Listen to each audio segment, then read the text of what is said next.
सवाल नंबर 1, क्या वाकई बशारुल असद की फ़ौज ने हज़रत उमर बिन अब्दुल अज़ीज़ का मज़ार मस्मार किया? ये कहानी शुरू होती है 29 जनवरी 2020 से, जब शाम की सरकारी खबरसां एजेंसी ने शामी अफवाज की जानिब से दहशतगर्दों से आज़ाद करदा इलाके तलमान की तस्वीर इस सरनामे से जारी की कि दहशतगर्दों ने तलमान में क्या छोड़ा। ये कुल 17 अदद तस्वीर का मजमुआ था, जिनमें हस्पताल, दवाइयों का ढेर, हथियार और एक मज़ार जिसमें 2 कबूर दिखाई दे रही थी शामिल थी। दूसरे दिन यानी 30 जनवरी को द सीरियन ऑब्जर्वर नामी एक वेबसाइट जो कि तुर्की से ऑपरेट होती थी, उसने खबर को एक अलग ढंग से पेश करके इस मनफी प्रोपोगंडे का आगाज़ किया कि शामी अफवाज ने हज़रत उमर बिन अब्दुल अज़ीज़ का मज़ार मुनहदम कर दिया है। और फिर इस वेबसाइट से तमाम उन वेबसाइट्स ने मुख्तलिफ औकात में मवाद नकल किया जो दाइश और जबातुल नुसरा जैसी दहशतगर्द तंजीमों के सहूलतकार ममालिक से ऑपरेट की जाती थी। ये सिलसिला मार्च तक हल्के फुल्के अंदाज में जारी रहा। फिर अचानक मई के महीने के आखिरी अय्याम में जब इस्लामी माह शवाल की 8वीं तारीख करीब थी, तो इस प्रोपोगंडे को मज़ीद शिद्दत और कुछ अजाफी सौती मवाद के साथ एक बार फिर शुरू किया गया।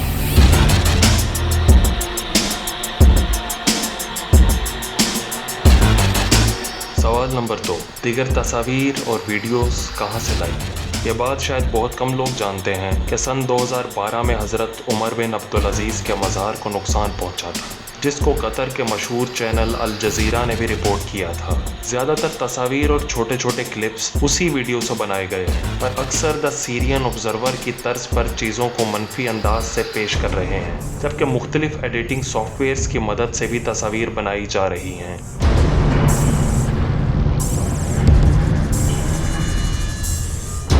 सवाल नंबर 3, कब्र खोदकर लाश निकालने वाली बात किस हद तक दुरुस्त है?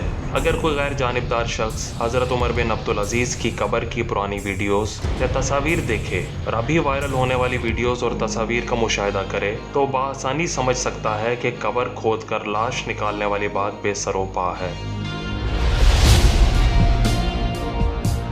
सवाल नंबर 4, इस नई मुहिम में कौन कौन से तबकात शामिल हैं? समाजी राब्तों की वेबसाइट्स और ट्विटर पर चलने वाले ट्रेंड में ज़्यादातर मज़म्मती ट्वीट्स एक ऐसे मसलक से वाबस्ता अफराद के हैं कि जिनके यहाँ कबूर का पक्का होना गुनाह शुमार होता है। और अगर माजी में झांक कर देखा जाए तो इस तबके ने इस मुबैना बेहुरमती से कबल सरीहन होने वाली बेएहतरामियों पर भी कभी लबकुशाई नहीं की। मसलन सऊदी हुकूमत की जानिब से अहले बैत अतहार और सहाबाए कराम के मज़ारात जो कि जन्नतुल बकी कब्रस्तान में वाक़या थे को मस्मार करना और कबूर पर बलडोज़र चलाना, दाइश के हाथों सहाबी रसूल हज़रत हजर बिन अदी और हज़रत अवैस करनी रज़ी अल्लाह तआला अन्हुमा की कबूर मस्मार करना और उनकी लाशों की बेहुरमती करना, दाइश ही के हाथों नबी खुदा हज़रत यूनुस अलैहिस्सलाम और हज़रत ज़करिया अलैहिस्सलाम के मज़ारात को मस्मार करना। बल्कि अगर हक़ाइक़ को मज़ीद गहराई में देखा जाए तो ये वो तबका है कि जो शाम में रसूलुल्लाह सल्लल्लाहु अलैहि वसल्लम की नवासी हज़रत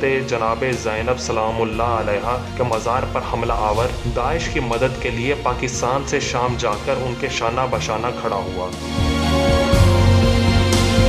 सवाल नंबर 5, क्या अहले सुन्नत और अहले तशी कबूर की बेहुरमती के कायल हैं? इस ज़मन में पाकिस्तान में बसने वाले अहले सुन्नत और अहले तशी अफराद की मिसाल बहुत ज़्यादा मौजू रहेगी। अगर हम जायज़ा लें तो यहाँ दाता दरबार, बरी इमाम, शाह अब्दुल लतीफ़ भिटाई, लाल शाहबाज कलंदर, शाह शम्स तबरेज़, सुल्तान बाहू और बीबी पाक दामन समेत पाकिस्तान के तकरीबन 150 से ज़ायद मज़ारात अहले सुन्नत और अहले तशी अफराद की देखभाल में रहते हैं। जबकि शाम व इराक़ की बात की जाए तो दहशतगर्द जिन मज़ारात को मुनहदम करने की धमकी देते रहे, अहले सुन्नत और अहले तशी अफराद ऐसे मज़ारात की हिफाजत के लिए अपनी जानें दांव पर लगा कर खड़े हो जाते रहे।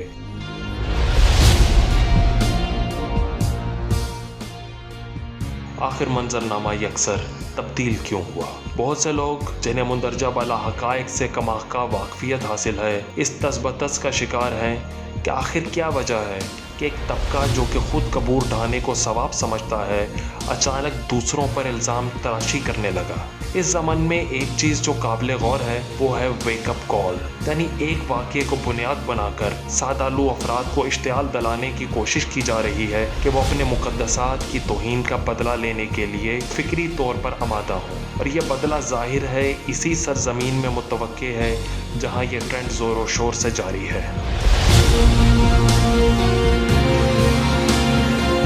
ये सब किसकी ईमा पर हो रहा है? इन दिनों शामी हुकूमत को सबसे ज़्यादा जिस मुल्क की जानिब से महाज़राई का सामना है वो है तुर्की। तुर्की न सिर्फ दहशतगर्दों को अस्करी और माली ताउन फराहम कर रहा है बल्कि अपनी अफवाज के ज़रिए शाम में मुख्तलिफ अस्करी ऑपरेशन भी कर रहा है। यही तुर्की है कि जिसके खबरसां अदारे ने हज़रत उमर बिन अब्दुल अजीज़ के मज़ार का इल्ज़ाम शामी अफवाज पर लगाकर प्रोपेगेंडा मुहिम का आगाज़ किया। इस तुर्की ने जज्बा जहाद उजागर करने के लिए हमारे यहाँ ड्रामा सीरियल भेजे और यही तुर्की इस जज्बे को मज़ीद तक़वियत देने के लिए आहिस्ता आहिस्ता ऐसे प्रोपेगेंडे भेज सकता है। सवाल ये है, क्या आज भी हम 1980 की दहाई में खड़े हैं? क्या हमारी मौजूदा नस्ल को माजी के तल्ख तजुर्बात से कोई सबक मिला है? क्या आज का नौजवान ये फ़हम रखता है कि उसके जज्बात को कौन, कैसे और कहाँ इस्तेमाल कर सकता है? आइंदा के हालात तय करेंगे कि यहाँ से नौरीन लगारी जैसी जहादी निकल कर शाम जाती है या अरफा करीम रंधावा जैसी बच्चियाँ माइक्रोसॉफ्ट जैसे अदारों में जाकर नाम कमाती हैं।